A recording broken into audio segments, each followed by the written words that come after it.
4월 21일 수요일 말씀 묵상입니다. 기도합니다. 고마우신 하나님, 오늘도 말씀 앞으로 불러주시니 감사합니다. 말씀 묵상을 통해 오늘을 살아가는 힘을 얻게 하여 주시옵소서. 말씀과 함께 살아가는 능력의 삶이 오늘도 나타나기를 원하오며 예수님의 이름으로 기도합니다. 아멘. 오늘 묵상할 말씀은 역대하 8장 1절로 11절입니다. 솔로몬이 여호와의 전과 자기의 궁궐을 20년 동안에 건축하기를 마치고 후람이 솔로몬에게 되돌려 준 성읍들을 솔로몬이 건축하여 이스라엘 자손에게 거기에 거주하게 하니라. 솔로몬이 가서 하맛 소바를 쳐서 점령하고 또 광야에서 다드모를 건축하고 하맛에서 모든 국거성들을 건축하고 또 윗 벳 호른과 아랫 벳 호른을 건축하되 성벽과 문과 문 빗장이 있게 하여 견고한 성읍으로 만들고 또 바알랏과 자기에게 있는 모든 국고성들과 모든 병거성들과 마병의 성들을 건축하고 솔로몬이 또 예루살렘과 레바논과 그가 다스리는 온 땅에 건축하고자 하던 것을 다 건축하니라. 이스라엘이 아닌 헷 족속과 아모리 족속과 브리스 족속과 히위 족속과 여부스 족속에 남아있는 모든 자 곧 이스라엘 자손이 다 멸하지 않았으므로 그 땅에 남아있는 그들의 자손들을 솔로몬이 역군으로 삼아 오늘에 이르렀을 때 오직 이스라엘 자손은 솔로몬이 노예로 삼아 일을 시키지 아니하였으니 그들은 군사와 지휘관의 어두머리들과 그의 병거와 마병의 지휘관들이 됨이라. 솔로몬 왕의 공장을 감독하는 자들이 250명이라 그들이 백성을 다스렸더라. 솔로몬이 바로의 딸을 데리고 다윗성에서부터 그를 위하여 건축한 왕궁에 이르러 이르되 내 아내가 이스라엘 왕 다윗의 왕궁에 살지 못하리니 이는 여호와의 궤가 이른 곳은 다 거룩함이니라 하였더라. 아멘. 오늘 본문은 솔로몬이 20년 동안 왕궁과 성읍들을 건축하였다는 말로 시작합니다. 솔로몬은 모든 일들이 순탄하고 형통했죠.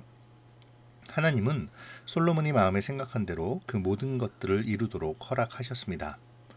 이 말씀은 하나님이 솔로몬과 함께 하셔서 그에게 복을 주셨다는 것을 말하는데요. 솔로몬이 계획한 수많은 일들 가운데 문제가 없었던 일이 왜 없었겠습니까? 있었겠죠. 그러나 문제가 되지 않았다는 것을 의미하는 것이죠. 솔로몬이 거대한 역사를 시작하며 또 마치면서 별다른 문제가 없었던 이유는 하나님이 솔로몬과 함께 하셨기 때문입니다. 우리는 생각하기에 하나님이 솔로몬에게 복을 주셔서 솔로몬이 계획한 일들이 순탄하고 평탄하게 이루어졌다라고 생각하죠. 맞습니다. 그런데 그러면 왜 하나님이 솔로몬에게 복을 주셨는지도 생각해 봐야 하겠죠. 우리는 신앙생활을 하면서 형통한 삶을 원합니다. 주님이 함께 하심으로 모든 일들이 술술 풀려나가는 만사형통 말이죠. 그러나 우리가 알다시피 성경에서 말하는 형통은 주님이 함께 하심 그 자체입니다. 예를 들면 요셉이 감옥에서 착고에 차여 손과 발목이 썩어 들어가는 고통 중에 있을 때에도 성경은 요셉이 형통하였다고 말하는 것이죠. 우리가 만약 세상에서의 형통만을 생각한다면 우리는 형통이라는 단어를 심각하게 오해하고 있는 것입니다. 성경에서 형통이란 임마누엘의 또 다른 표현임을 우리는 기억해야 하지요. 그것을 깨닫는 자들이 진정한 형통을 경험합니다. 하나님이 함께 하심으로 나의 믿음을 지키고 끝까지 주님께 순종하는 것이죠. 그리고 그러한 자들을 주님께서는 주님의 영광스러운 자리로 초대하십니다. 모든 시험을 통과한 후 욥의 고백처럼 정금 같은 귀한 인생이 되는 것이죠. 주님과 동행하는 길이 세상에서 성공을 보장하는 의미는 아닙니다. 그러나 분명한 것은 우리가 생명에 거하고 있다라는 그 의미 하나는 확실한 것이죠. 형통은 우리가 주님과 함께 생명에 거하고 있는 상태를 말하는 것입니다. 오늘 본문의 솔로몬의 모습이 그와 같습니다. 형통한 삶이죠. 주님과 동행하며 주님이 주시는 지혜로 주님이 원하시는 것을 행합니다. 여기에 주님께서 솔로몬에게 세상의 형통을 허락하시죠. 그야말로 세상적인 형통과 성경에서의 형통을 모두 가진 자, 솔로몬입니다.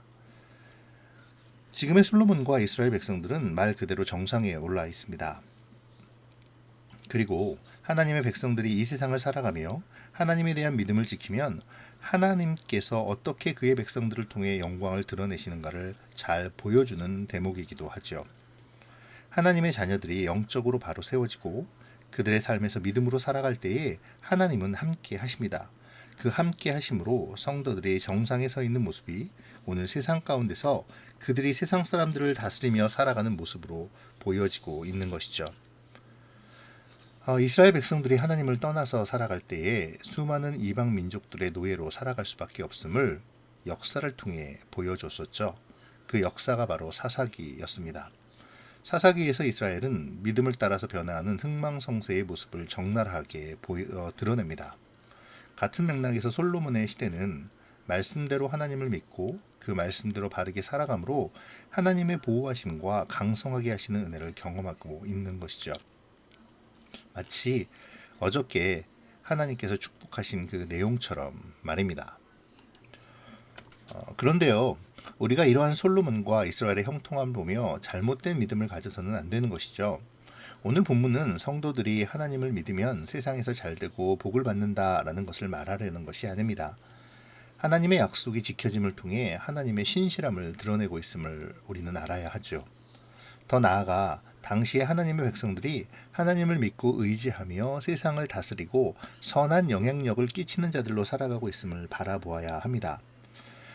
그들은 이방 족속들을 종으로 삼았죠.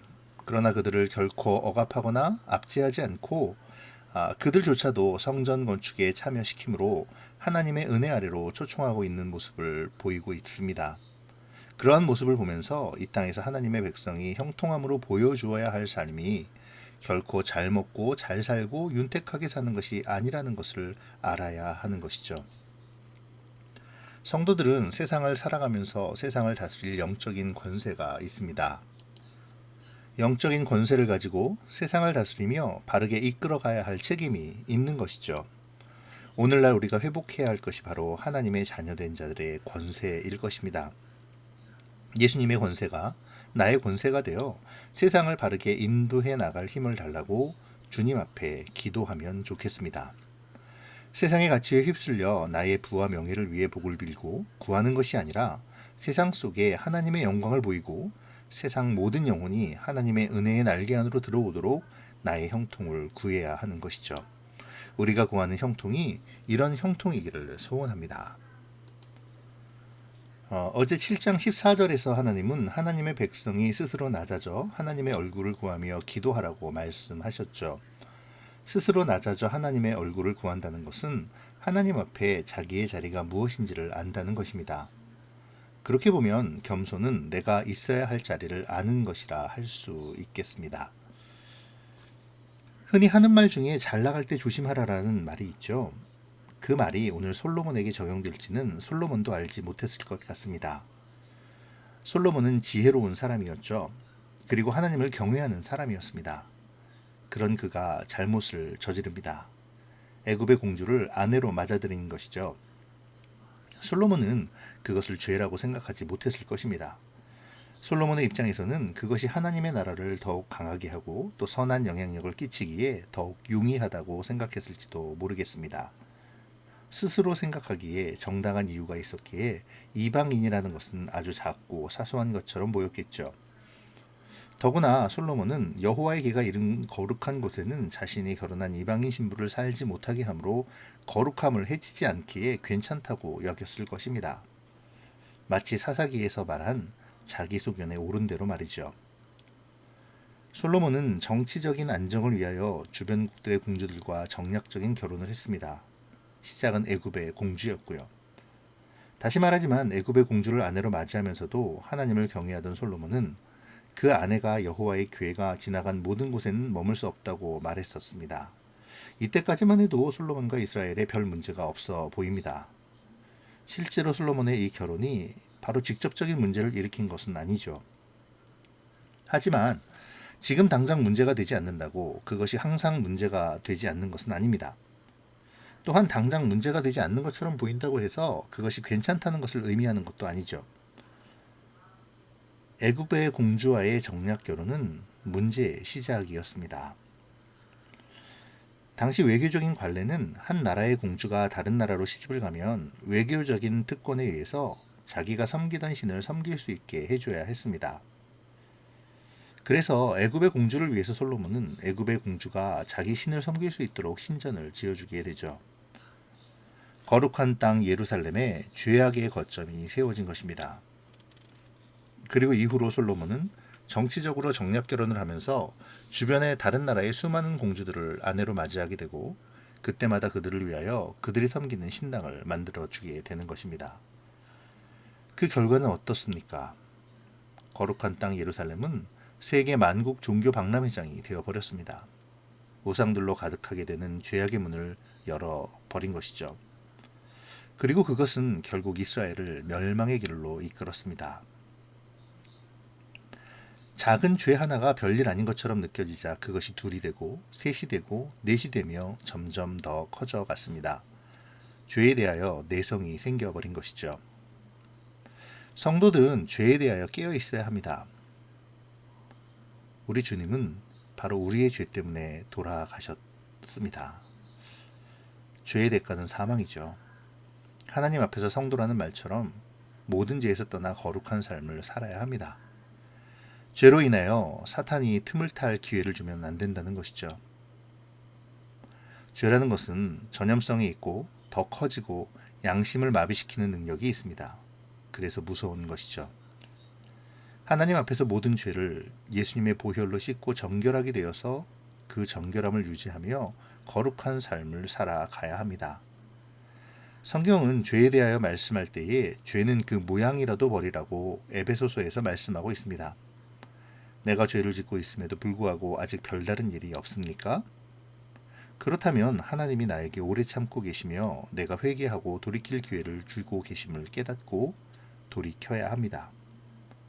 하나님께서 아주 사소한 것이기 때문에 용납하시는 것이 아니라 인애와 자비로 나를 향하여 참고 기다리고 계신다는 사실을 우리는 기억해야 하겠습니다. 이제 말씀 앞으로 한 걸음 더 나아가 보죠. 오늘 본문은 솔로몬의 형통함에 대한 이야기였습니다. 솔로몬의 승승장구가 기록되어 있죠.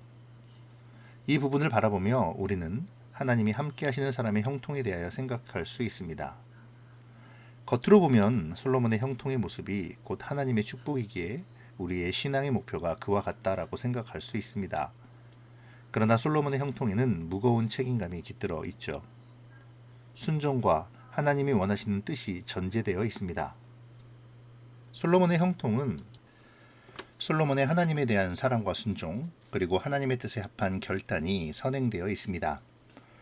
우리는 이 사실을 기억해야 하죠. 무작정 솔로몬의 축복만을 바라보고 나도 그와 같은 축복을 달라고 헛된 욕망을 내세워서는 안 된다는 것입니다. 먼저 책임을 다할 수 있어야 하죠.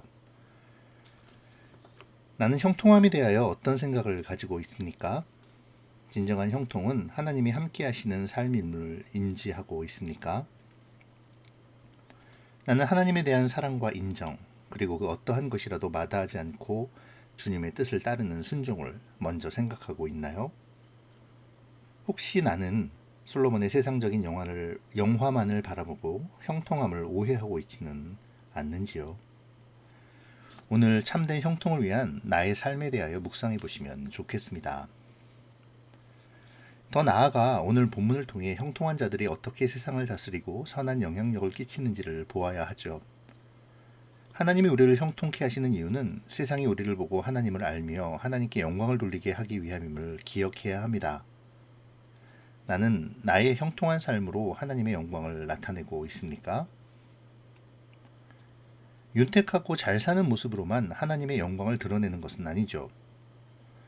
어려움 가운데서도 하나님을 신뢰하고 하나님 앞에 신실하게 살아가는 것, 이 형통함을 통해서도 사람들은 하나님의 영광을 바라볼 수 있습니다. 중요한 것은 윤택함이 아니라 신실함인 것이죠. 나는 이 사실을 인정할 수 있습니까? 오늘 본문의 마지막 11절은 보기에 따라서는 좀 이상합니다. 왜냐하면 솔로몬의 형통의 이야기와 솔로몬이 하나님의 뜻과 규례에 따라 예배드리는 이야기 중간에 떡하니 어떻게 보면 조금은 생뚱맞게 기록되어 있기 때문이죠. 그러나 이 말씀은 앞으로의 솔로몬의 삶과 이스라엘의 역사에 굉장히 중요한 원인이 됩니다. 무심한 듯, 별거 아닌 듯 성공의 이야기와 규례의 법도를 잘 지키는 이야기 사이에 툭 던져놓은 이 말씀은 사소한 것처럼 보이는 아주 작은 틈이 얼마나 큰 위기를 몰고 오는지를 잘 알려주고 있는 것이죠. 왕권 강화와 이스라엘의 강성함을 위해 행하는 아주 작은 일, 모든 것을 잘 지킴 속에 일어날 수 있는 당위성마저 갖춘 이 일이 앞으로 몰고 올 파급력은 대단한 것을 넘어 분열과 멸망의 원인이 되어졌습니다. 11절에 이 무심한 듯 별거 아닌 듯 툭 던져지는 말씀은 이후에 되어지는 모든 것을 알고 있는 우리에게 큰 경고의 말씀이 되어지는 것이죠. 사소한 것이라 무시하며 넘어간 나의 죄가 있습니까? 나를 속이고 더 나아가 감히 하나님을 속이려 하는 나의 그 헛된 욕망은 무엇입니까? 오늘 하루의 삶이 죄는 그 모양이라도 버리고 오직 주님 앞으로 나아가는 삶이 되기를 바랍니다. 사소하게 느껴지는 것이라도 죄를 버리고 주님의 뜻에 순종하며 주님이 주시는 형통함 속에 살아가는 오늘이 되어지기를 소원합니다. 기도하겠습니다. 고마우신 하나님, 오늘도 말씀 앞에 서서 주의 교훈을 깨닫게 하시니 감사합니다. 주님, 혹시라도 우리가 주님을 따르고자 하는 헌신과 순종의 마음은 멀리한 채 외형적으로 보이는 세상에서의 형통만을 바라며 하나님 앞에 요구하고 있지 않은지 돌아보게 하시고 세상에 하나님의 영광을 보여주는 임마누엘의 형통한 삶을 소망하게 하여 주시옵소서. 나의 뜻을 하나님의 뜻 앞에 앞세우지 않게 하시고 나의 욕망을 그럴듯하게 포장하여 하나님 앞에 범죄하며 나 스스로를 속이지 않게 도와주시옵소서. 오늘도 말씀을 묵상하는 우리 성도들 한 사람 한 사람을 기억하여 주시고 말씀을 묵상하는 가운데 주시는 도전과 은혜로 오늘의 삶을 결단하게 도와주시옵소서. 하나님의 백성으로서의 형통함 속에 주님이 주시는 임마누엘의 은혜 안에 참된 평안과 소망을 품게 하여 주시기를 원하오며 예수님의 이름으로 기도합니다. 아멘.